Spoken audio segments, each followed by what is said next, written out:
Let's talk about ulcers. I want to show you an example of a patient who came to see us over the weekend who was told or who thought that he had ulcer pain and he thought he was having heartburn when he actually had quite significant cardiac issues, which we've now been able to helpfully correct for. Blood tests revealed that he had an elevated troponin, which was indicative of cardiac damage, and hence we brought him to the cath lab for a procedure to try and figure out what exactly was going on and to reduce the risk of him having any further episodes. This is his left circumflex vessel, and then you can see here, very tight narrowing here in the proximal LAD. So under normal circumstances, you would think that that was all he had and that was the only problem.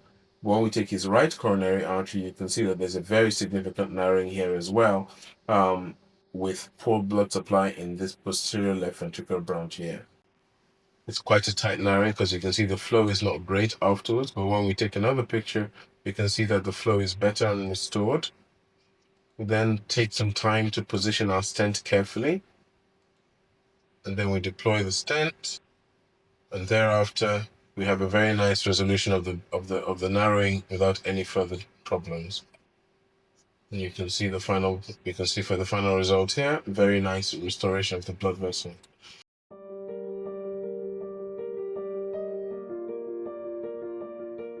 This man was living on one blood vessel, yet he was walking around, he felt fine, and in fact needed a lot of convincing to be admitted and to end up having his procedures. I really wanted to highlight this to just make the point that just because you feel okay and because you're walking around and don't necessarily feel like you're an extremist does not mean there is not a serious problem.